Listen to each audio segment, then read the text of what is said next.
Superbe. Alors, donc bonjour à tous, bienvenue dans votre épargne mérite toujours plus. Comme d'habitude, je vais vous faire une petite présentation de Bourse Direct. Donc je me présente, Nicolas Bazinet.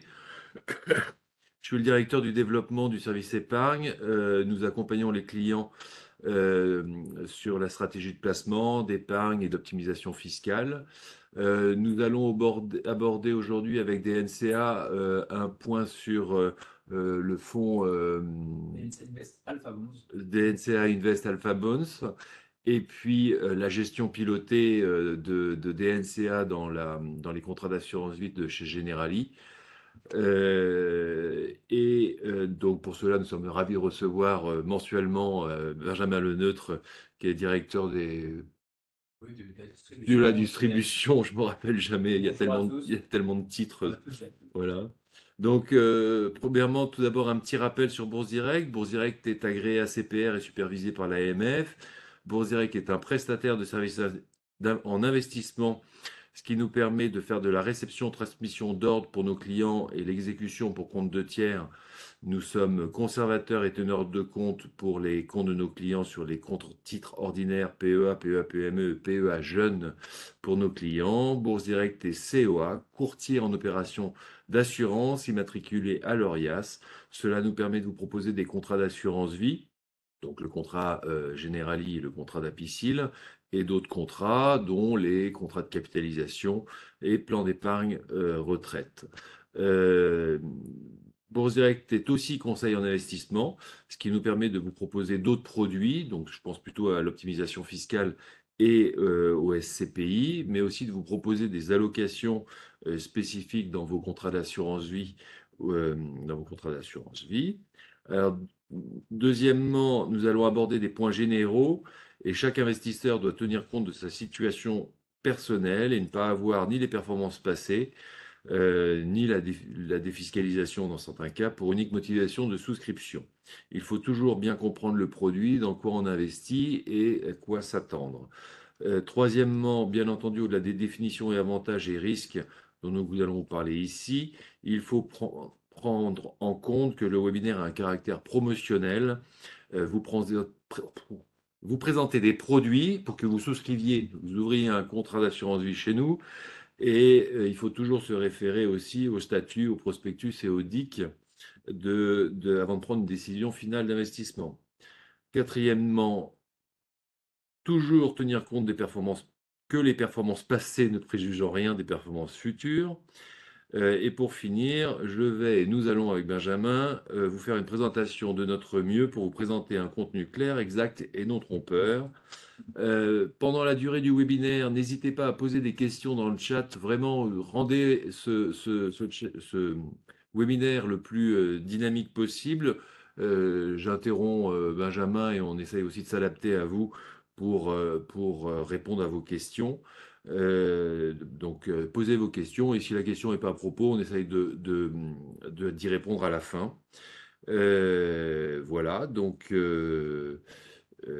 bah écoutez, on va rentrer au cœur du sujet. Benjamin, je te laisse la main pour nous présenter donc le fonds. DNC Invest Alpha Bonds. Voilà. Alors bonjour à toutes et à tous. Comme c'est un plaisir de partager ce séminaire, ce webinaire, excusez-moi, avec vous et avec Nicolas. Aujourd'hui, on vous présente un produit qui s'appelle DNC Invest Alpha Bonds. Donc Alpha Bonds, je vais vous l'expliquer. Alors c'est un produit qui peut paraître un peu plus technique dans la façon de procéder, mais c'est un produit en fait qui fait énormément sens dans les marchés actuels. C'est un produit qui a affiché de très bonnes performances sur les 24 mois passés. Et sur le marché obligataire, on sait qu'elles ont été très difficiles.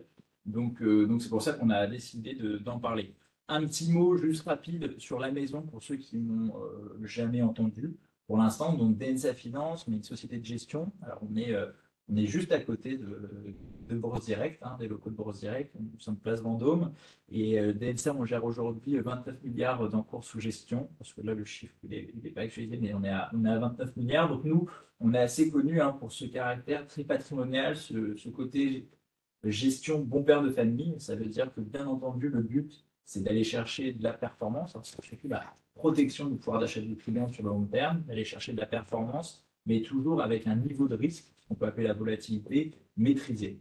Pourquoi? Parce que bah, ce qui a fait notre force, hein, c'est que dans les phases de soubresaut de marché, dans les phases comme 2008, 2011, 2022, et ben, ce qui a fait que les clients nous conseillent, nous allouent aujourd'hui bah, tous ces actifs, bah, c'est pour notre côté très résilient et de réussir finalement à amortir ces grosses phases de soubresaut. Et c'est sûr que bah, quand vous faites -15, quand le marché fait -30, bah, ça sera plus facile d'aller retrouver votre capital que si vous faites ces fameux -30.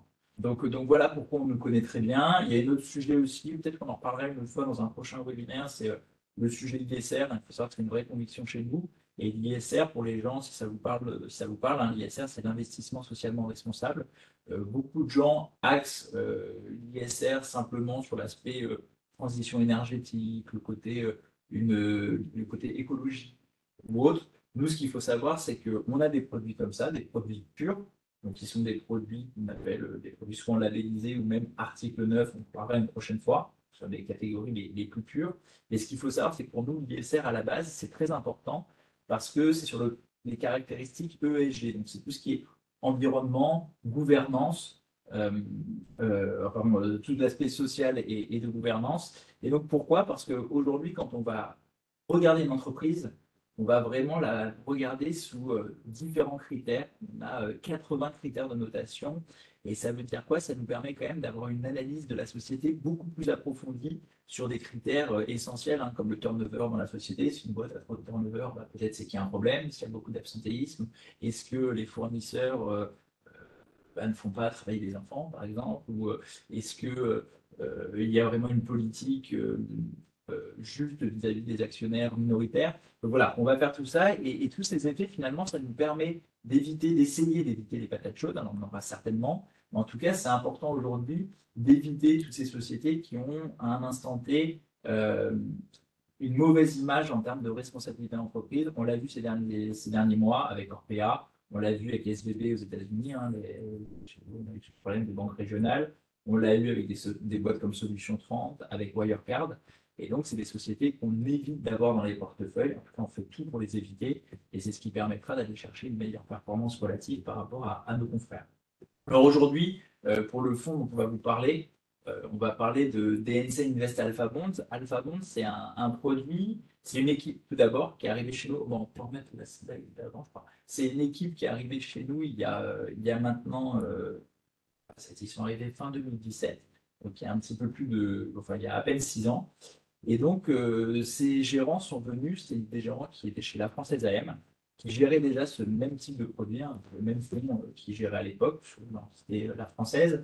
Et donc, c'est une stratégie qui pour nous était importante parce qu'elle était complémentaire à ce qu'on offrait dans notre gamme de fonds et ce qu'on proposait à nos clients. Alors, ce produit, c'est quoi? C'est un produit qui est un fonds, à l'époque, je ne sais pas si vous connaissez l'échelle de risque SRRI, c'est un fonds qui était SRRI 3, qui est aujourd'hui un fonds SRI 2, ça fait partie des produits les plus défensifs dans leur approche.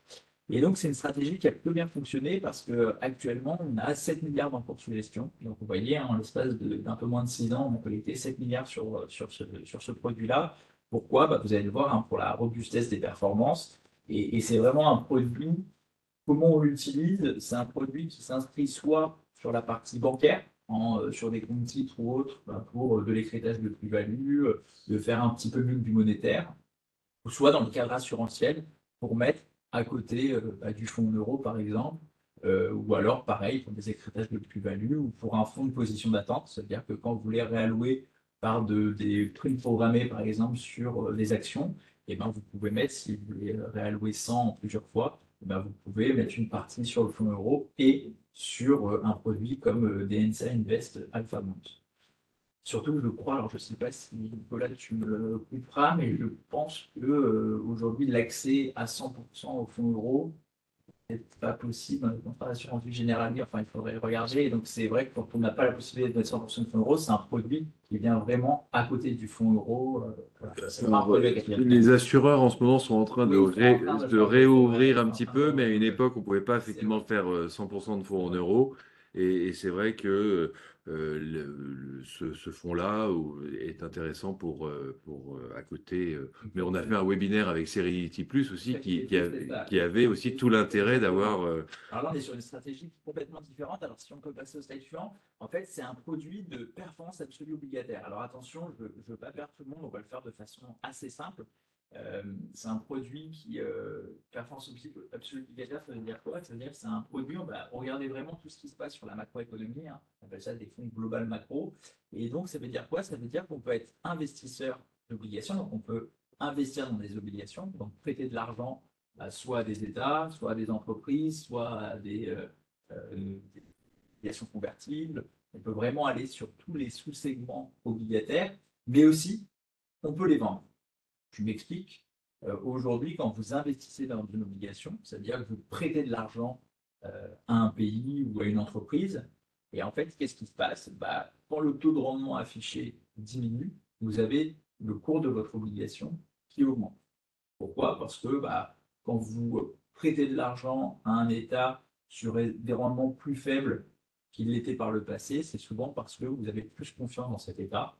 Peut-être qu'il y a un changement de gouvernement, peut-être que les chiffres de balance commerciale ont été bien meilleurs. Et donc, du coup, la prime que vous voulez de risque, elle est plus faible. Et donc, du coup, ça veut dire que si vous êtes capable d'acheter un actif un peu plus cher parce que la prime est plus faible, et du coup, ça veut dire que la personne qui l'avait avant, elle a vu le cours de cette obligation augmenter. Inversement, comme on l'a vu l'année dernière, vous pouvez avoir un marché où les taux ont tendance à se tendre. C'est-à-dire que vous passez, par exemple, à des taux directeurs qui est quasi à zéro et qui arrivent aujourd'hui en Europe aux alentours de 3,20, de 3,75, enfin de 3,25, pardon. Et donc, ça veut dire quoi? Ça veut dire que quand les taux montent comme ça, vous perdez énormément sur le cours de l'obligation. Pourquoi? Parce que inversement, ça veut dire que vous voulez une prime qui est plus importante, donc du coup, vous acceptez pour céder votre actif de baisser le prix de l'obligation. Donc, ça veut dire qu'en fait, sur ces stratégies-là, en fonction de la vision qu'on va avoir les gérants, on est capable normalement d'aller gérer une performance positive, quelle que soit la direction du marché obligataire. C'est-à-dire dans un marché obligataire où les taux ont tendance à se détendre, ou quand les taux ont tendance à se tendre, comme l'année dernière. Donc ça, c'est très important. L'objectif de gestion, comme je vous l'ai dit, c'est que ça soit à côté, enfin dans l'offre bancaire, à côté de tout ce qui est DAT par exemple, ou sur la partie assurantielle à côté des fonds en euros. Pourquoi? Parce que l'objectif de gestion de ce produit, alors bien entendu, il n'y a pas de garantie en capital sur ce type de produit. L'objectif de gestion, c'est d'aller chercher de l'ester, donc ce sont les taux courts, aujourd'hui à peu près aux alentours de 3,25, plus 2%. Donc, ça veut dire qu'actuellement, l'objectif de performance d'un fonds comme Alpha Bond, c'est d'aller chercher à peu près du 5,25, 5,5%. C'est un fonds qui est défensif. On va travailler avec une volatilité. Donc, la volatilité, c'est le risque embarqué dans le produit qui sera inférieur à 5%. Donc, inférieur à 5%. C'est pour ça que c'est un fonds SRI 2. Donc, une volatilité de 5%, on ne sera pas sur une volatilité des marchés actions qui est très grande. Une volatilité de 5%, ça reste une volatilité extrêmement faible. Enfin, extrêmement faible. Une volatilité faible. Et nous, on a fait des performances l'année dernière avec une volatilité aux alentours de 2,60, 2,70%.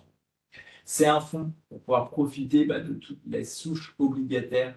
Il faut pouvoir avoir un fonds qui soit international, c'est important, aller chercher les opportunités là où elles se trouvent. Alors, je vais répondre à la question de maîtriser la volatilité. Je vais en parler un petit peu après dans les slides, comment on maîtrise la volatilité. En fait, c'est toujours, à chaque fois qu'on prend une décision d'investissement, on appelle ça une volatilité ex ante. On oublie ce terme qui peut paraître un peu compliqué, mais à chaque fois qu'on va mettre une nouvelle obligation dans le portefeuille, on va faire en sorte de regarder d'abord si cette obligation et le budget de risque qu'on alloue à cette obligation ne va pas casser la barrière des 5%. C'est important. C'est un produit qui est donc global, comme je l'ai expliqué. C'est un produit qui est flexible, et ça, c'est très important. C'est-à-dire qu'aujourd'hui, pour pouvoir aller performer sur les marchés obligataires, comme on l'a fait l'année dernière, comme on le fait depuis le début de l'année, il faut qu'on ait une sensibilité, qu'on puisse gérer la sensibilité du produit. Donc aujourd'hui, la sensibilité, elle est comprise entre -3 et +7. C'est les bandes d'investissement qu'on peut avoir. Donc -3, ça veut dire qu'on pense, si on est sur la bande faible à -3, ça veut dire qu'on pense que les taux vont se tendre, comme l'année dernière. C'est-à-dire qu'on vend des obligations pour faire de la performance. Et inversement, si on se met sur la borne à +7, c'est-à-dire qu'on pense que les banques centrales vont plutôt baisser leurs taux, que les taux longs vont baisser. Et donc là, parce que risque de récession ou autre, et donc là, on pourra mettre une sensibilité aux alentours des 7. Et bien sûr, pour pouvoir être flexible, bah, qu'est-ce qu'il faut? C'est être extrêmement liquide. Et donc, ce produit-là est un produit très liquide. De toute façon, on le voit, l'année dernière, on a fait, on verra les performances, on a fait une performance de 6% en ayant accumulé 2,5 milliards d'encours. On a eu une collecte de 2,5 milliards net l'année dernière sur ce produit-là. Et ça montre la résilience du process et qu'on est capable d'intégrer 2,5 milliards dans notre gestion tout en continuant à gérer de la performance. Donc, la liquidité, on pourra le voir là. On donne souvent ce score pour nos clients institutionnels ou professionnels. Je pense que les gens qui m'écoutent, et moi je n'ai pas ça chez moi, et je pense que Nicolas non plus n'a pas de Bloomberg, vous n'avez pas de Bloomberg chez vous, mais en tout cas ce qui est intéressant, c'est que Bloomberg a mis en place en fait un score de liquidité. Ça veut dire quoi? Ça veut dire qu'ils ont noté toutes les obligations du monde de 0 à 100, 0 étant les obligations les moins liquides et 100 étant les plus liquides. Et aujourd'hui, quand on fait une moyenne, enfin un prorata, enfin une moyenne pondérée de notre portefeuille, on a un score de liquidité de 86%. Donc ça veut dire qu'on peut vendre une très grande partie du portefeuille très rapidement. Alors, on passe sur la slide d'après. Et après, donc, comme je l'ai dit, hein, sur l'échelle de risque, aujourd'hui, la nouvelle norme SRI, on est sur une échelle de 2, puisque le fonds ne peut pas dépasser les 5% de volatilité. Donc, on fait partie quand même sur des produits qui sont relativement prudents. Je vous ai parlé tout à l'heure de flexibilité. Ça, c'est juste pour vous justifier hein, l'évolution en fait de la sensibilité sur le graphique en haut, où on voit qu'on a touché les bornes. Vous voyez, on a touché à peu près la borne quand on pensait vraiment que les taux allaient se détendre. Vous voyez, post-Covid, vers fin 2020, on a mis une sensibilité aux alentours de 6,5.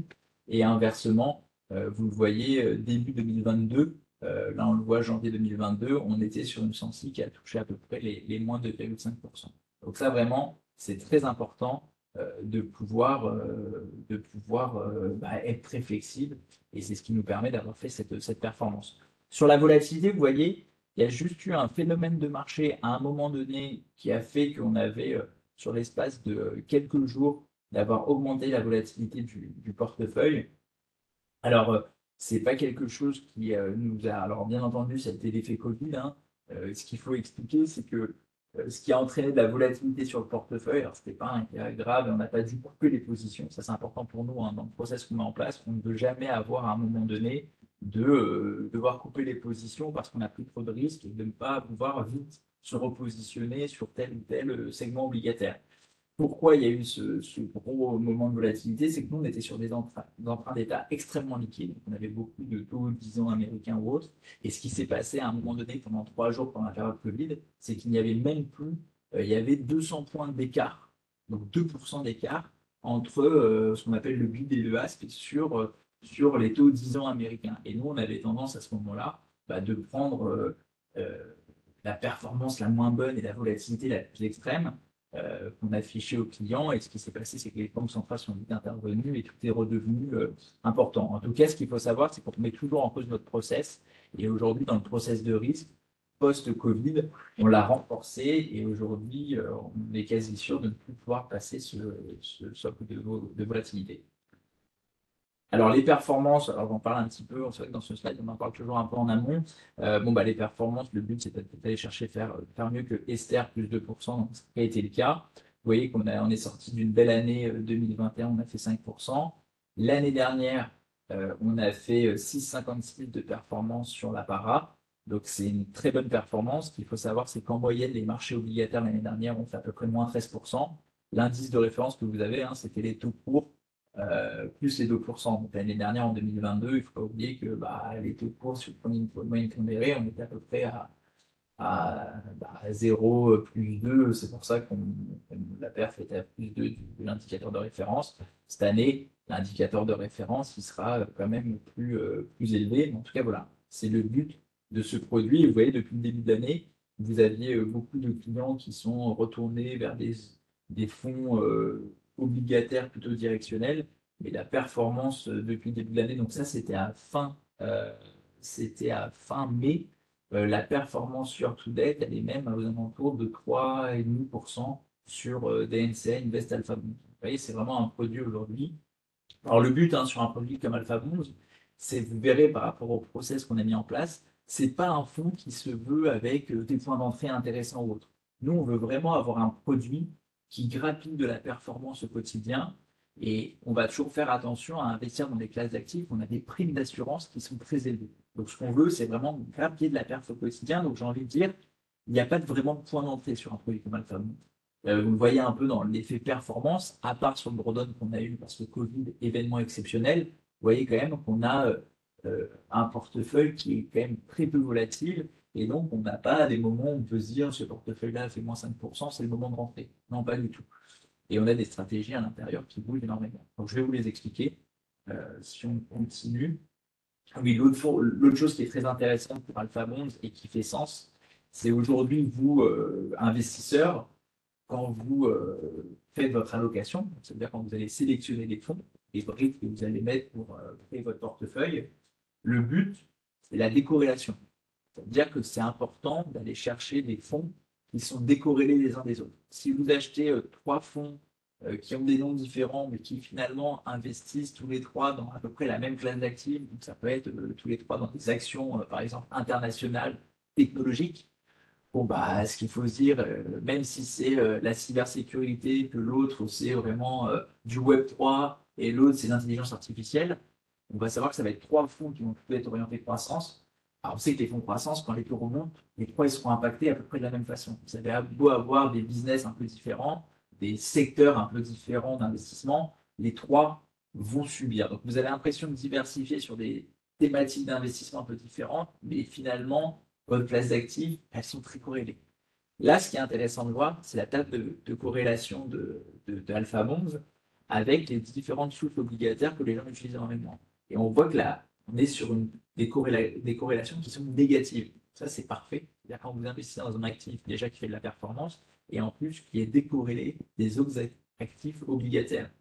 Les Global Treasuries, c'est quoi? C'est l'ensemble des obligations d'État, pardon, international, global, vous voyez. Mais aujourd'hui, si vous faites un panier dans l'ensemble des obligations internationales, on est décorrélé. Si vous prenez juste les taux américains, on est décorrélé. L'ensemble des emprunts d'État européens, nous sommes décorrélés. Et le global aggregate, ça reprend tous les emprunts d'État et aussi les dettes d'entreprise. Vous voyez qu'on est vraiment sur un produit qui est extrêmement décorrélé. Et ça fait vraiment sens aujourd'hui dans l'allocation des clients.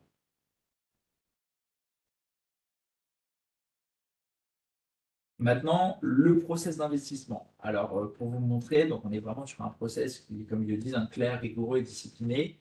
Il y a trois étapes. L'analyse fondamentale, vous allez voir, c'est la façon, en fait, aujourd'hui, nous, de voir la macroéconomie, avec quatre piliers, on reviendra dessus après. Une analyse de valorisation, c'est ces deux piliers-là qui sont essentiels, et ensuite le pilotage du risque. J'expliquerai, de toute façon, je reviendrai sur la question de.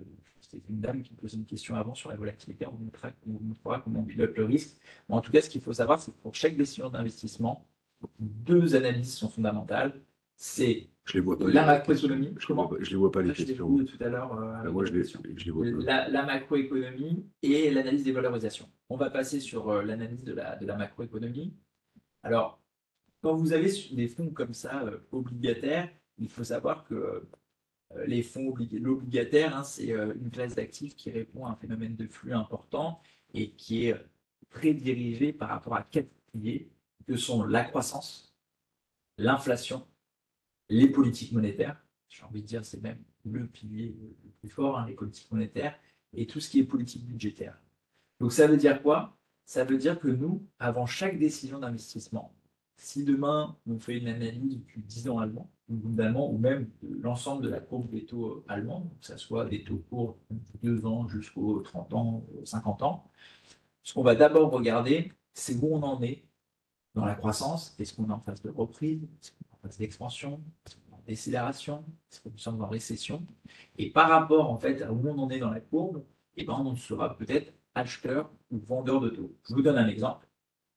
Par exemple, en 2018, si vous regardiez les taux allemands, vous regardiez la santé de l'Allemagne. En 2018, début 2018, en Allemagne, il y avait de la croissance. Il n'y avait pas trop d'inflation. Les politiques monétaires étaient extrêmement accommodantes.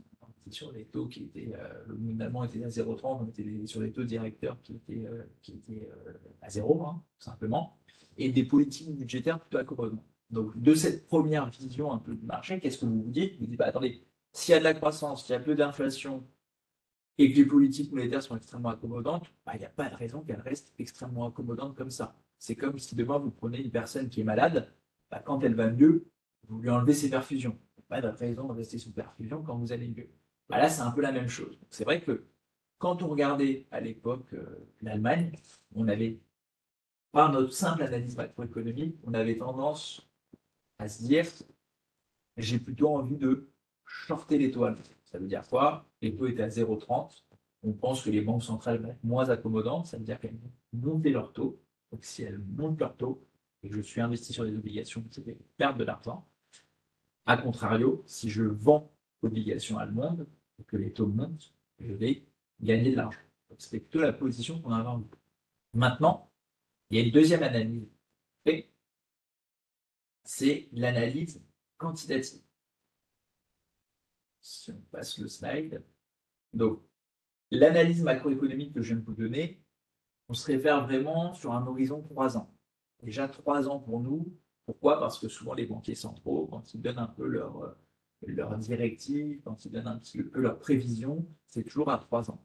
Et au-delà de ça, de toute façon, j'ai envie de vous dire déjà que c'est compliqué de savoir quel sera le niveau d'inflation aux États-Unis dans 2 ans, enfin, ou même l'année prochaine. Au-delà de 3 ans, ça paraît quasi impossible. Il faut vraiment avoir une boule de cristal pour savoir. Donc ça veut dire quoi? Ça veut dire que nous, dans Alpha Bonds, quand on investit dans des obligations, des fois on peut investir sur des obligations qui sont à 5 ans, 7 ans, 10 ans, 20 ans, voire 30 ans. Et donc à un moment donné, il faut quand même se dire, est-ce que c'est intéressant de prêter de l'argent à 30 ans versus prêter de l'argent à 2 ans? Donc comment on fait ça en fait? Ce qu'on veut savoir, c'est quelle est la prime en fait qu'on va avoir contre cette incertitude. Et du coup, on a créé un modèle, je le fais assez simplement, hein, un modèle de valorisation qui s'appelle un modèle quantitatif qui s'appelle le RATP. Alors c'est pas parce qu'on est parisien, hein, c'est pour le risque adjusted term premium. Excusez mon accent anglais qui est catastrophique. Et du coup, c'est quoi? C'est de se dire, bah voilà, quand je vais chercher des obligations avec des maturités plus longues, et ben, je veux voir si cette obligation-là, son rendement coupon qui est embarqué, hein, est intéressant par rapport à la volatilité historique pardon, de cette obligation. Ça veut dire quoi? Ça veut dire en fait, euh, est-ce que quand j'investis dans une obligation et que j'ai un rendement plus élevé, est-ce que j'ai une volatilité qui s'accroît énormément et dans ce cas-là, je me dis, bah, c'est pas intéressant parce que chaque jour qui passe, finalement, je ne suis pas si bien rémunéré parce que la volatilité, elle part dans tous les sens. Ou est-ce qu'au contraire, la volatilité est faible et donc du coup, bah, j'ai plutôt intérêt à aller chercher euh, des obligations mieux rémunérées parce que la volatilité reste assez faible. Je vous donne un exemple. Hein. Aujourd'hui, vous le verrez sur Alpha Bonds, on a envie de dire que c'est pas très attractif d'aller chercher de la maturité. Pourquoi? Parce que quand vous regardez le 10 ans français, par exemple, aujourd'hui, vous gagnez plus en prêtant de l'argent à la France sur 2 ans qu'en lui prêtant de l'argent à 10 ans. Alors, normalement, c'est l'inverse. Si demain vous prêtez de l'argent à un ami, il y a plus de chances qu'il ne vous rembourse pas à 10 ans qu'à 2 ans. En 10 ans, vous pouvez perdre votre emploi, vous pouvez tomber malade, vous pouvez avoir un divorce qui vous coûte cher. Hein. C'est aussi vrai pour une femme que pour un homme. Donc, il y a beaucoup de choses, incertitudes qui arrivent qui, normalement, devraient nous faire gagner une prime, entre guillemets. Là, ce n'est pas le cas. Donc, du coup, je reviens sur mon exemple du Bund allemand. Donc, quand on regardait la macroéconomie, on avait tendance à se dire les taux vont monter. Et finalement, si on passe le slide d'après, notre petit modèle, qu'est-ce qu'il nous dit? Il nous dit à l'époque, quand on regarde en 2018, vous voyez, c'est dans le bleu là, on le voit en 2018, vous regardez, il y a un petit mot dans le bleu, et ben il nous dit finalement que l'actif est bon marché. Ça veut dire quoi? Ça veut dire que vous aviez à l'époque du 0,30. Ben, ce 0,30 là, ça paraît pas très sexy dans les faits, mais chaque jour qui passe, en fait, il y avait zéro volatilité. Donc en fait, vous étiez rémunéré pour un risque qui était quasi nul. Donc en fait, le modèle nous disait, attention, tu veux shorter l'Allemagne, mais finalement, tu es bien rémunéré, en fait, il n'y a aucune raison de shorter.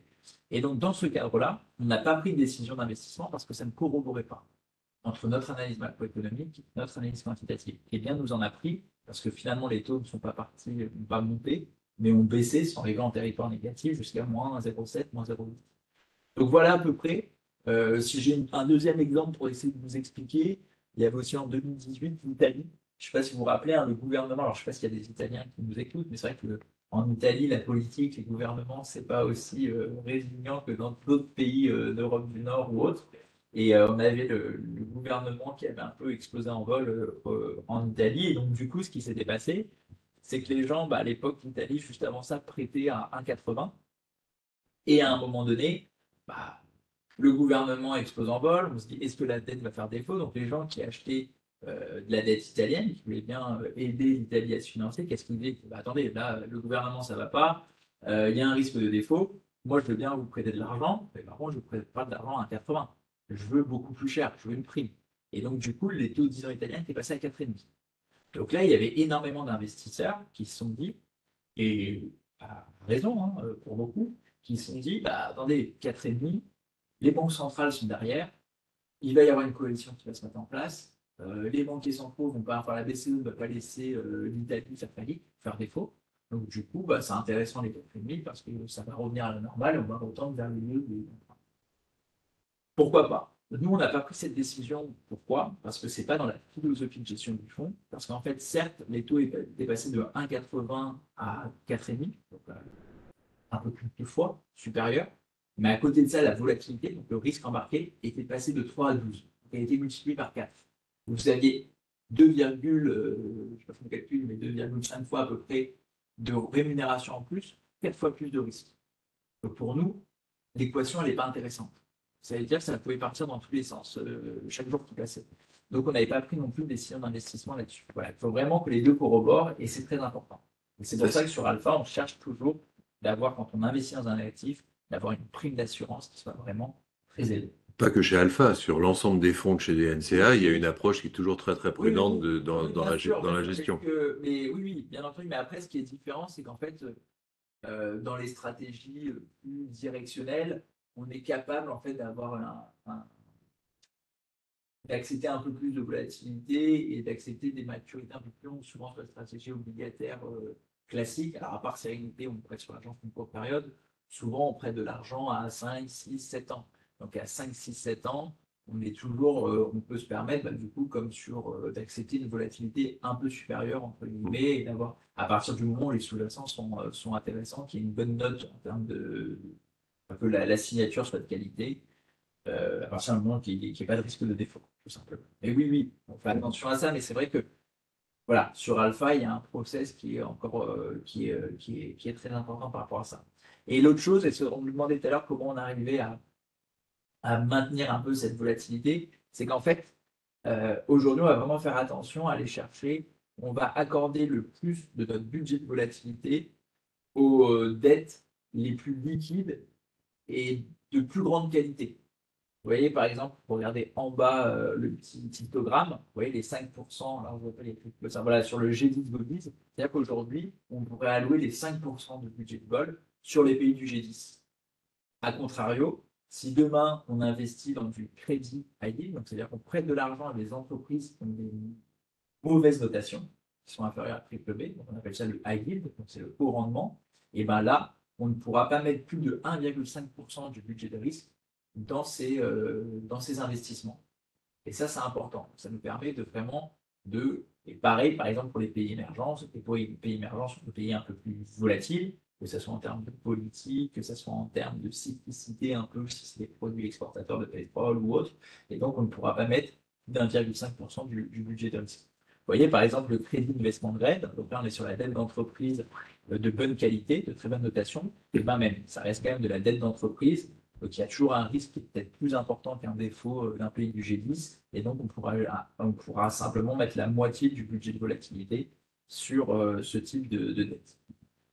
Alors la macroéconomie maintenant. Alors la macro, bah, ça n'a pas trop changé par rapport à ce qu'on a expliqué la semaine dernière. De ce qu'on voit, il y a trois tendances majeures. En fait, quand on parle de changement climatique, risque géopolitique et problèmes démographiques, je vais y revenir parce que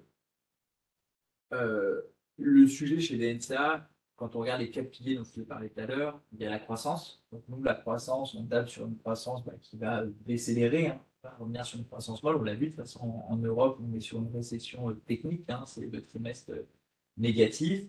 Est-ce que la récession aux États-Unis, on va la voir ou non? On a un emploi qui tient plutôt bien. Euh, on a des indices, des indicateurs avancés qui peuvent nous dire qu'on pourrait avoir une légère récession. Maintenant, on ne s'attend pas à sur une récession aux États-Unis, elle sera vraiment technique et pour nous, on sera plus sur de la croissance molle que sur de la récession. Parce qu'il y a beaucoup de facteurs qui, comme surtout l'emploi, qui ont tendance à tenir cette économie.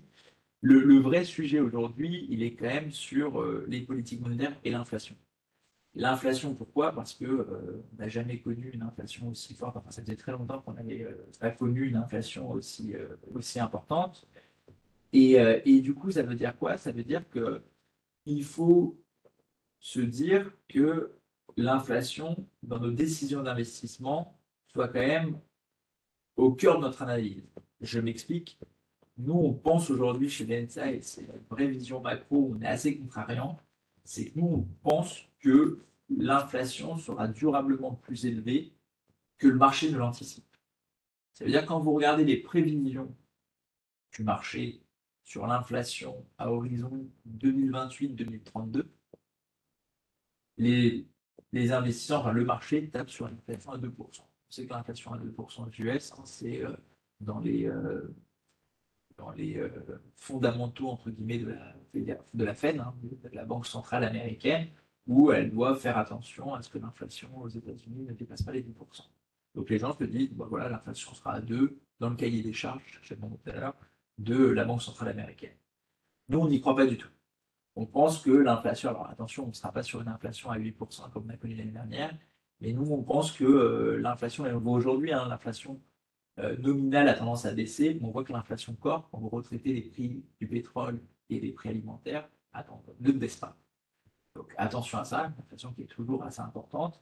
Et du coup, nous, on pense que l'inflation ne sera pas aux alentours de 8-6% haute, mais qu'elle pourrait très bien se situer entre 2,5 et 3%. Alors vous allez me dire, entre 2 ou 2,5%, il n'y a pas de grosse différence. Bah si, quand même, parce que de passer de 2 à 2,5%, c'est 25% d'inflation en plus. Et du coup, 25% d'inflation en plus, pour nous, asset managers, dont le but premier, c'est de préserver votre pouvoir d'achat, c'est-à-dire que demain, si l'inflation augmente de 25%, on doit être capable, nous, BNCA, dans le choix de nos actifs, d'aller chercher des actifs qui nous permettent de faire mieux que 25% de hausse.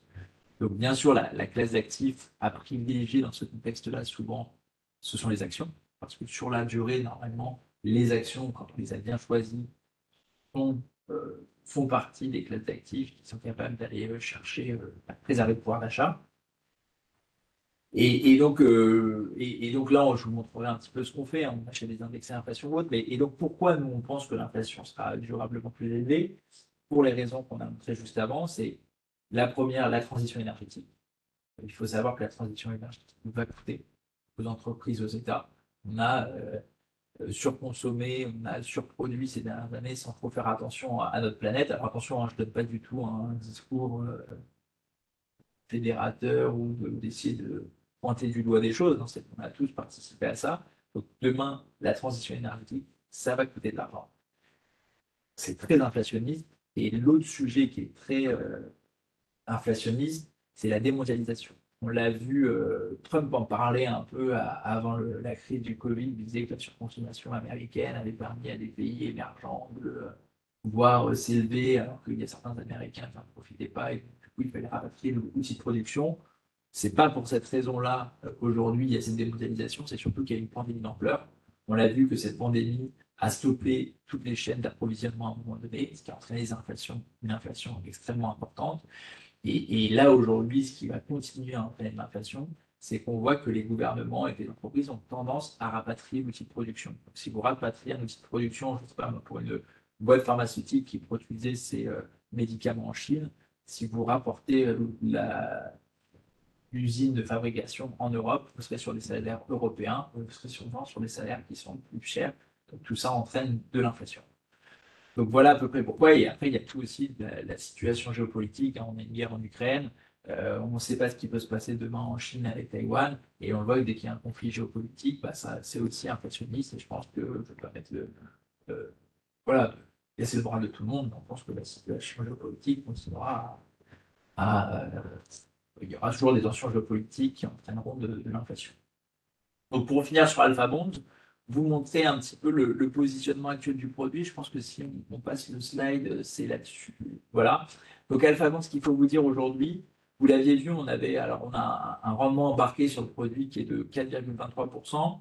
Alors c'est à titre indicatif, hein, on peut avoir des stratégies. Demain, ça se trouve, on pourra vous dire qu'on a mis une sensibilité négative et donc du coup, le coupon embarqué, on s'en moque un peu. Mais en tout cas, de vous dire quoi? C'est que la sensibilité, elle peut être entre -3 et +7. Si on est à 1,78, ça veut dire qu'on est assez neutre, c'est-à-dire que pour l'instant, on ne peut pas prendre trop de risques. Le fonds a fait 3,5 depuis le début de l'année, hein, c'est une très bonne performance. Donc, ce n'est pas parce qu'on ne prend pas de sensibilité que nos choix de gestion ne payent pas. Au contraire, on le voit. Mais en tout cas, ça veut dire quoi? Ça veut dire qu'on pense qu'il va y avoir de la volatilité sur le marché obligataire et qu'à un moment donné, il faudra remettre du risque. Et donc là, pour l'instant, on veut avoir un produit qui soit très liquide. Vous le voyez à gauche, hein, on a 18% de cash. Le reste, on n'est que sur des emprunts d'État. On n'a pas d'emprunt d'entreprise dans le produit Alpha Bonds actuellement. On a toujours très peu eu, mais là, on est plus sur l'emprunt d'État. Et vous voyez qu'on est sur des emprunts d'État. Il n'y a que 4% des emprunts d'État qui sont sur des notations un peu moins bonnes, donc W. Tout le reste, c'est sur la partie très bonne notation investment grade. Donc ça nous permet d'être vraiment 100% emprunt d'État, très liquide et de très bonne qualité. L'autre partie, vous le voyez sur les expositions, bah, c'était avant, c'est toujours sur le même slide à droite. En fait, vous verrez qu'on a pas mal aujourd'hui de ce qu'on fait sur Alpha. On peut aller sur tous les sous-jacents obligataires, comme je l'ai expliqué.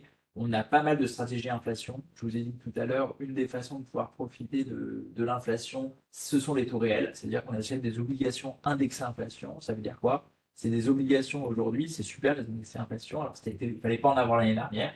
Et c'est intéressant d'en acheter une fois que les banques centrales ont remonté leurs taux drastiquement comme l'année dernière. C'est quoi? C'est actuellement une obligation, si vous prenez en début d'année une obligation indexée inflation italienne ou espagnole, vous avez un taux réel qui est positif. Donc quand vous prenez le taux nominal, enfin le taux de l'obligation moins l'inflation, vous êtes à peu près à 1,5%. Et ensuite, vous profitez de l'inflation publiée. Donc ça veut dire quoi? Ça veut dire qu'aujourd'hui, vous avez un actif qui vous paye, qui vous rémunère pour profiter de l'inflation. À titre d'exemple, l'année dernière, quand vous achetiez une obligation indexée inflation allemande, vous partiez à -2,5 de rendement, et après, il fallait espérer que l'inflation soit importante sans que les banques centrales remontent leur taux. Enfin, voilà. Mais en tout cas, voilà, on a des stratégies aussi de quantification de courbe de taux, c'est-à-dire que nous, on voit les courbes aujourd'hui que bah, souvent les taux longs rapportent moins que les taux courts, donc ça va revenir dans l'autre sens. Donc on a tendance à avoir des stratégies de quantification de courbe de taux, et on a aussi 30% du portefeuille qui peut être sur des devises. Et en ce moment, on trouve que c'est plus intéressant d'acheter un panier de devises, euh, c'est du carry, hein, d'aller sur des taux courts. On prête de l'argent aujourd'hui. Enfin, aujourd'hui, on va acheter de la devise hongroise où vous avez du 13% de coupon embarqué. On va acheter de la devise tchèque où vous avez pareil du 7%. Pareil au Mexique, où on a à peu près du 7%. Au Brésil aussi, il y a du 13%. Donc, on préfère avoir du panier de devises sur des États qui vont mieux, qui génèrent bah, beaucoup, où les taux courts sont très élevés. Du coup, vous avez une bonne rentabilité au lieu de prêter de l'argent pour l'instant à des entreprises de mauvaise qualité. Voilà. Enfin, pas de mauvaise qualité, ou les notations ne sont pas de bonne qualité. Donc là, sur Alpha Bond, vous avez vraiment ce produit un peu tout terrain qui peut aller sur sur l'ensemble des émissions obligataires mondiales et qui vous permet d'avoir un portefeuille extrêmement liquide, extrêmement flexible et sur lequel bah, les performances ont été en ligne et sur lequel on peut aller chercher du STR plus 2%, c'est-à-dire d'aller chercher aux alentours de 5,5 de performance tant que l'STR reste à ce niveau-là. Alors, est-ce qu'on doit aussi parler de la gestion pilotée? On peut le dire en un mot assez rapidement sur la gestion pilotée, peut-être parler des performances. Là, tu as de... Alors oui, la gestion pilotée.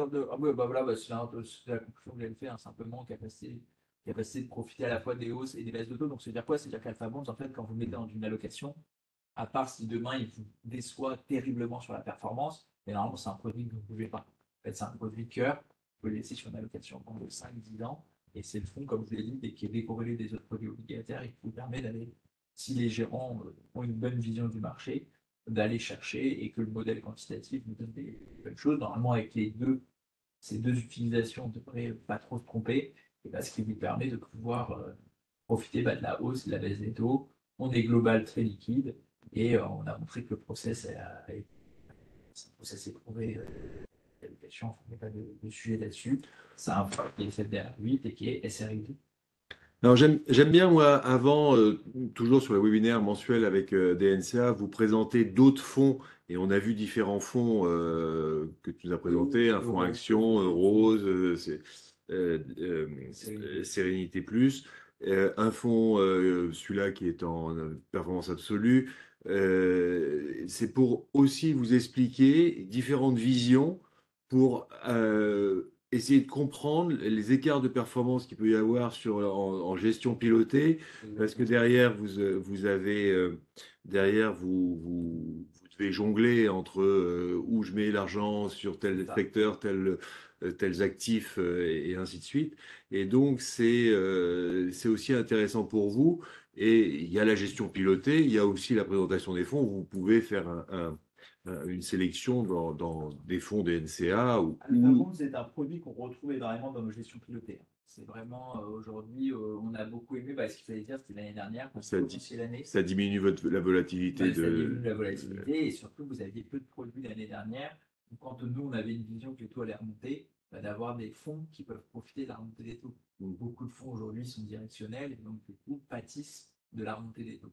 Donc, c'est vrai que l'année dernière, quand les obligations internationales ont fait à peu près moins 13, le Bund allemand l'année dernière, c'est moins 17,9% de performance, c'était important quand même dans la gestion pilotée, où on avait pas mal d'obligations directionnelles, d'aller chercher des stratégies comme ça de performance absolue, comme on appelle, pour pouvoir. Ce qui ne nous a pas empêché de faire une performance un peu négative quand même sur 2022. Le problème, c'est que déjà, tous les fonds de performance absolue obligataires, comme quoi c'est pas une martingale, tous les fonds n'ont pas eu des performances positives comme AlphaFold.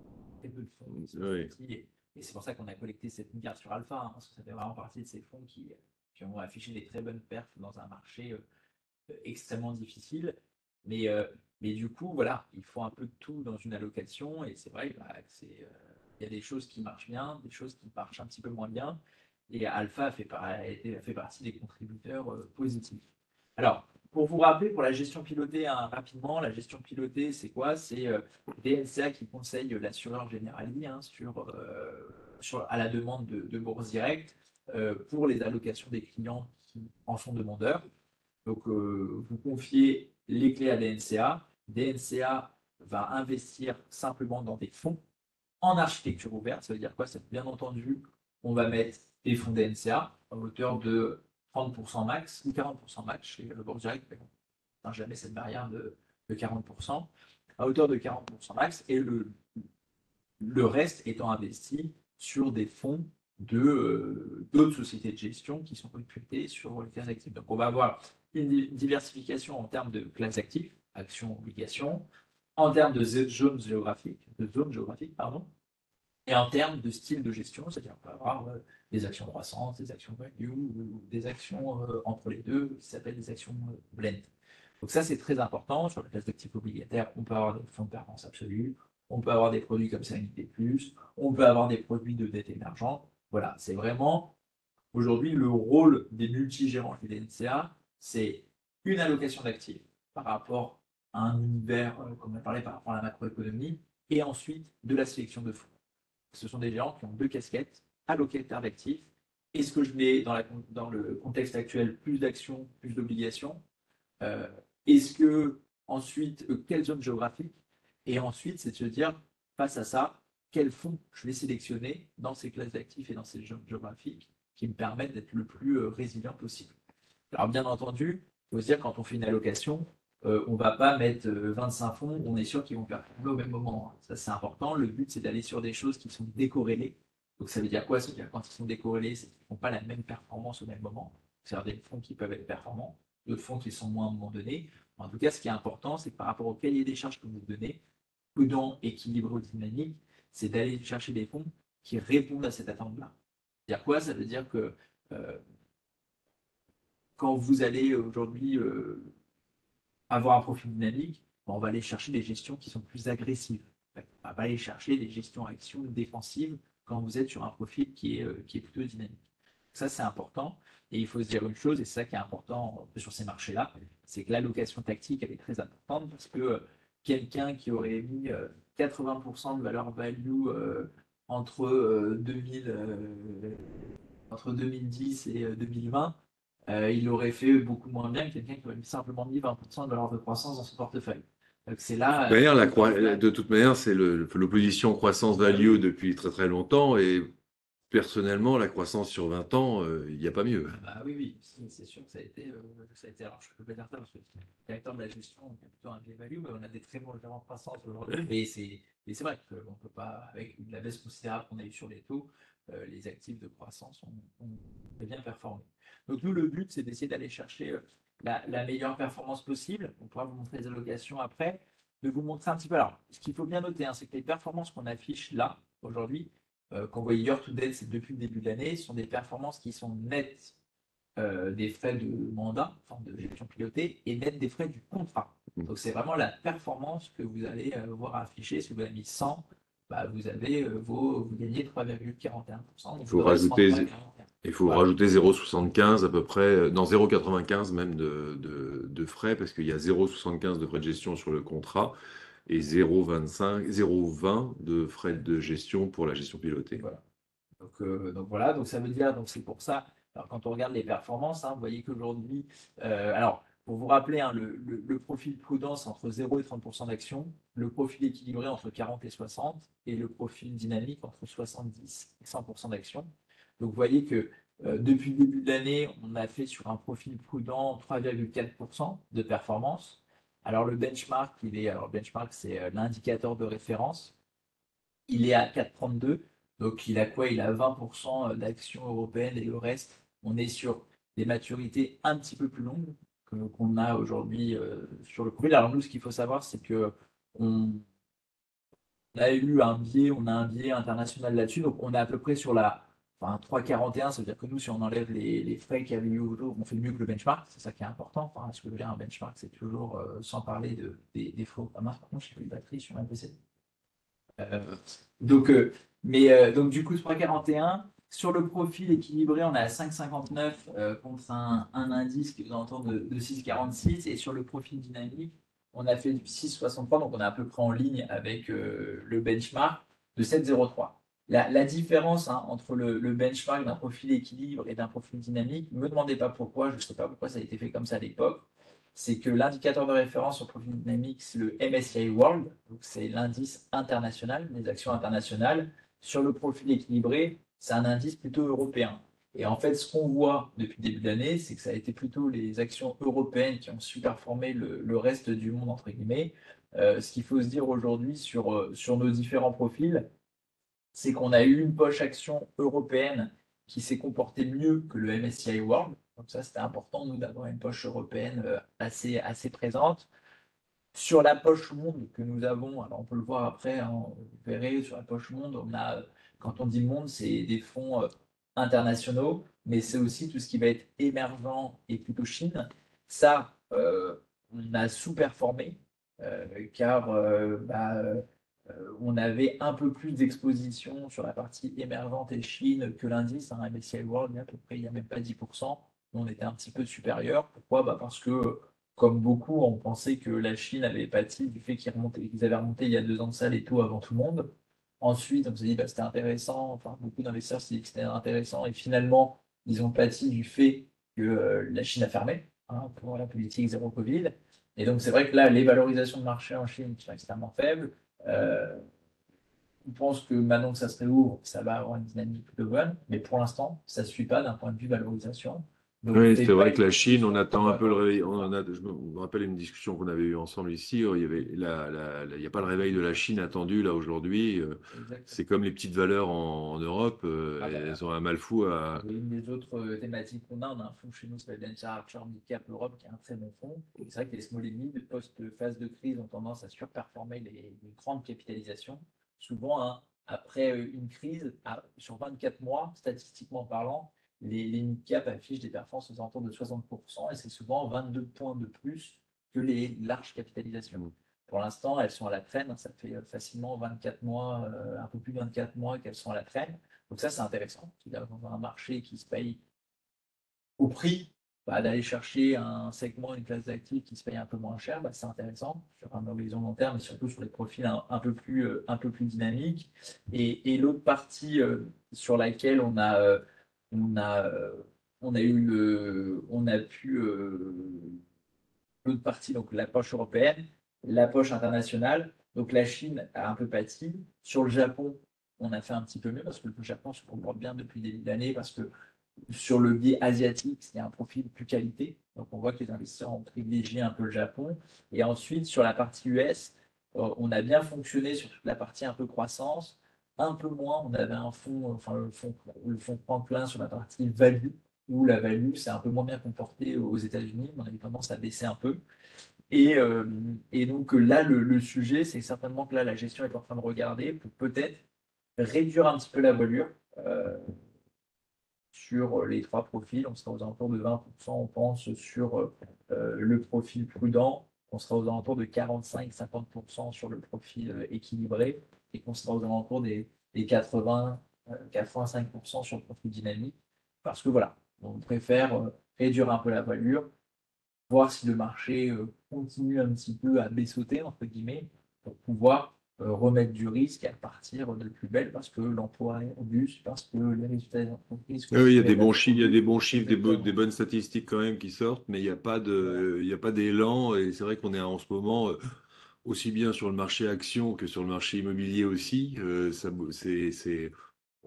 attend des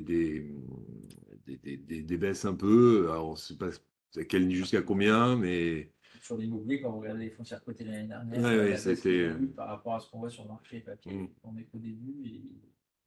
Voilà. Et si on remet des perfs, il y a une chose qui est intéressante parce que j'avais souvent eu la question à l'époque et on voit que la dynamique, ça y est, elle commence à s'inverser. C'est que on avait parlé de ce fameux ah moi je l'ai pas mis là. Mais ce qui est intéressant de voir, c'est que sur le fameux CAC 40, on me demandait souvent et vous voyez quand même que sur le dernier mois, on voit essayer le CAC qui a fait à peu près -4 quand notre gestion a fait, vous voyez, à peu près sur le mois, hein, a fait pour des profils, vous voyez, à peu près 0,85 sur un profil prudent, 1,38 sur un profil équilibré de 23, là où le CAC a été légèrement négatif si on le regarde. Donc on voit que ce qui porte les marchés en ce moment, c'est plus le côté international qui revient. On voit le Nasdaq qui est quand même bien monté et autres, les fonds un peu thématiques. Donc c'est intéressant, on avait cette question Oui, toujours. c'était souvent le problème. Les clients regardent leur gestion pilotée. Vous regardez la gestion pilotée, la performance, et vous comparez ça à l'indice. Et c'est pas une gestion pilotée indicielle française. C'est une gestion pilotée 5-7 ans internationale. Et donc, c'est vrai qu'il y a des différences de performance entre les États-Unis, le Japon. Est-ce qu'il faut aller retourner au Japon? C'est une question, ça aussi, mais l'Europe et les taux, les actions, ça fait beaucoup de différences et donc il peut y avoir des écarts. Et comme sur les petites PME et ainsi de suite, et tout ça, ça fait des écarts de performance entre l'indice CAC 40 qui est la référence pour la France. Et donc, il ne faut pas regarder l'indice CAC 40 pour comparer sa performance sur le long terme. Et vous voyez, quand on regarde un peu les performances, j'aime bien regarder les performances calendaires. Vous voyez, 2020, année Covid, bon, net de tout frais, vous faites sur le profil prenant 1,79. Je crois qu'à l'époque, le MSCI World finit à peu près +8, les marchés européens aux alentours de -6. Donc, vous voyez, on a une performance positive cette année-là sur nos trois profils, entre guillemets, hein. 3,86 sur le profil équilibre, 3,04 sur le profil dynamique. 2021, il faut se rappeler que souvent, quand on compare à des indices 2021, post-Covid, les marchés ont fortement rebondi. Il y a une grosse prime Covid sur les actifs, un peu les secteurs de la santé ou autres, hein. Il ne faut pas oublier qu'il y a des fonds qui ont fini C'était les à particuliers qui 30% en 2020. Voilà. Il y a des fonds en 21 qui ont fini encore à 40%. Mm. Donc nous, qui avons quand même ce côté allocataire d'actifs, on trouvait les marchés un peu chers. Donc c'est vrai qu'on avait un peu réduit la voilure. Donc bon, le profil prudent a fait mieux que l'indice, mais quand vous voyez le profil équilibre, bon, qui fait 8,79, qui fait une très bonne perf, et le profil dynamique qui fait moins que son benchmark, c'est parce qu'aussi, on a été moins agressif que par rapport à un indice qui se veut Mm. toujours très dynamique, parce qu'on trouvait des marchés assez élevés. On parle toujours de performance nette pour vous, hein, on ne parle pas de frais de contrat, de tout ça, parce que ce benchmark, on peut l'enlever déjà 1,5 point. Et ensuite, vous avez 2022, qui a été une année un peu plus compliquée, 2022, vous avez des marchés. Alors, on voit que vous voyez le profil équilibre a mieux tenu que le profil dynamique. Pourquoi? Parce que le profil équilibre, le benchmark, c'est l'Eurostoxx, donc des valeurs beaucoup plus européennes, un peu plus typées value, beaucoup de pétrolières, des Total. Et donc, on sait que l'année dernière, quand vous avez dit les Total, du Eni, du Thales, bah, ça Dans fait la la perte liste, de marché. ça fait la Comme performance. cette année où finalement la perte des 46 vient des trois valeurs du luxe, hein. J'ai un exemple à vous donner. Si vous prenez un fonds français plutôt typé value, on en a un chez l'ENSA qui s'appelle Scientifolia, vous faites sur les 5 dernières années à peu près 5% de perte.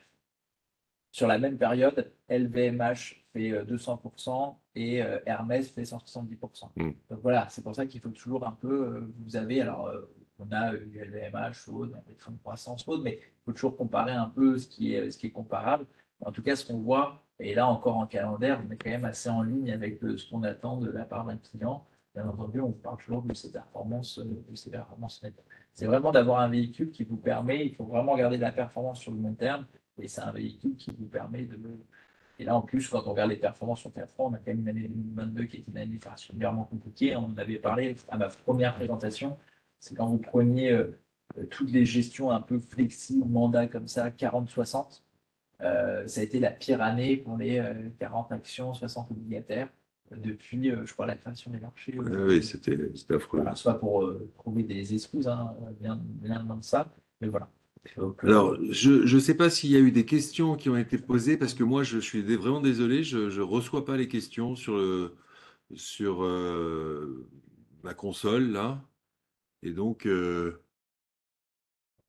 genre, ah si, là, là. Le webinaire sera sur la difficulté. donc, On va améliorer la maîtrise de la volatilité et il y a des gens qui avaient. si j'ai augmenté le son, normalement, Mais il y a pas eu. pas plus de questions. Alors, bah, écoute, Benjamin, je te remercie beaucoup pour cette présentation. On va pas faire de présentation juillet et août. On se retrouvera Rendez-vous, en septembre. rendez-vous septembre et un point un peu plus large sur la gestion pilotée. Et On puis viendra avec le gérant on de la viendra gestion avec pilotée. voilà, super David, on pour. sera là pour. On vous laisse les vacances pour faire de la performance et non Exactement. pas les vacances judiciaires. Et puis, la semaine prochaine, on reçoit Comme Geste Monde, qui est un fonds international action, voilà, croissance, lui, un petit peu plus croissance. Il peut être un peu black Puis- dessus, il puis- peut en puis- mettre un peu de ouais, value quand il faut. voilà. Donc, bah, merci à vous, merci à tous. Merci à toutes et à tous. Et puis, on vous dit à. J'ai eu une coupure, il y aura-t-il une rediff, s'il vous plaît? Oui, je renvoie sur 2, 3 jours après, le temps que le webinaire soit en ligne chez nous. Je vous envoie la présentation et le lien sur le webinaire pour le revoir. Vous pouvez aussi nous contacter par mail à épargne@boursdirect.fr pour nous envoyer vos questions, pour qu'on vous aide sur votre allocation d'actifs. Parce qu'on parle de gestion pilotée, on parle des fonds des NCA, mais on peut répondre à des questions bien spécifiques pour vous construire un portefeuille. On aime beaucoup les FCPR, petites valeurs non cotées décorrélées, celles-ci. Peut-être intéressant d'en mettre aussi dans les portefeuilles. Il y a plein de choses à faire, donc on peut vous accompagner. Sur la gestion des NCA, j'essaierai d'insister un petit peu plus. On est vraiment sur un profil. Souvent, les clients font des erreurs à vouloir, on commence à faire ça, la performance est mauvaise, on vend. Quand vous investissez en bourse sur les marchés financiers, c'est long terme et il faut vraiment avoir une vision long terme. Les performances sont ce qu'elles sont, mais il faut se projeter vraiment sur le long terme pour avoir de la performance positive. Vraiment, on compte la performance au bout de 5, 7 ans et pas avant. Il faut faire confiance aux gérants, confiance au fonds. On est sur une belle maison. La performance, L'horizon d'investissement recommandé, c'est 5 ans. voilà. plus équilibré ou dynamique. Et encore 5 ans, moi, je trouve ça même, Oui, même bien sûr. court. Bah, Donc, l'assurance vie, normalement, c'est 8 ans. Enfin, oui, bon, l'assurance vie, ça, c'est c'est vrai juste que pour des avantages fiscaux, la même durée. sur des objectifs retraite, de toute façon, on voit quand même que sur du long terme, la classe d'actifs action, alors après là, ce qui est bien, c'est que mais normalement, il y a quand même, c'est difficile de battre cette classe d'actifs sur le long terme. Parce que si vous prenez des marchés niches comme l'immobilier parisien ou autre, encore, je pense Mais que sur encore, le non, long non, terme, non, on avait fait en. C'est vrai que historique. on a enregistré, je vais pas dire un truc, donc je sais pas le chiffre exact, mais je sais que là, Sur les actions, sur 8 ans et 30 ans et tout, il n'y a que les actions qui battent tous les indices. c'est toujours notre sujet, en fait, les asset managers. Après, je vous laisse tranquille, mais sur notre plus grande force, en fait, devient un peu notre plus gros défaut. C'est que la plus grande force de notre maison, par exemple de NCA, c'est d'offrir des produits qui sont extrêmement liquides. C'est-à-dire que vous pouvez rentrer et sortir quand vous le souhaitez. C'est des valorisations qui sont quotidiennes. Et en fait, le problème, c'est quand on offre cette, La cette liquidité, vous liquidité, augmentez la qualité. vous voyez la volatilité, en fait. Vous voyez la valorisation au jour le jour, là où vous ne voyez pas, en fait, par exemple, pour un actif non coté. Oui, ah Quelqu'un oui. qui fait du private equity, qui investit dans des actions de notre côté, et ben, l'année dernière, on n'a pas vu la performance, et la performance attendue, c'est souvent la croissance bénéficiaire attendue de ces entreprises dans lesquelles on investit. Et l'année dernière, moi, si vous prenez un fonds de croissance de l'NCA qui a fait moins 30, la croissance bénéficiaire attendue l'année dernière était de 16%. Donc, si on n'avait pas eu cette cotation quotidienne et qu'on se disait, bah, on garde ce panier de valeurs-là, on cote qu'une fois tous les ans ou autre, et on se redit, bah, on se revoit dans 10 ans, bah, vous pouvez même voir que beaucoup d'actifs, actions, enfin de fonds chez les NCA, quand vous regardez que des produits cotés sur, non cotés sur 10 ans cherchent à faire du 2, 2,5, fois 2, fois 2,5, vous voyez beaucoup de fonds. Alors, je ne dis pas que tous les fonds de la gamme, mais vous avez beaucoup de fonds en croissance qualité chez les NCA ou le fonds sous les handicaps qui, sur 10 ans, peut aller chercher plus de 2,5 fois de performance sur le bagarre. Donc, voilà, c'est vraiment que ce côté, cette liquidité qu'on apporte qui est essentielle pour vous, parce que demain, s'il se passe un problème, vous avez besoin de faire un rachat, enfin n'importe quoi, vous avez besoin de cash à un moment donné, on offre cette liquidité-là, mais c'est vrai au détriment d'une certaine volatilité qui est vraie, et donc c'est pour ça que la volatilité, pour la lisser, il faut vraiment avoir un horizon d'investissement long terme, et c'est ça qui est important. Ok, ben je vous remercie, Benjamin. Merci à vous d'avoir écouté et merci à ceux qui vont voir le webinaire en replay. On est à votre disposition. On vous souhaite une bonne soirée, un bon dîner. À bientôt. Merci, au revoir. Sur rien, ça, je fais une bêtise. Non.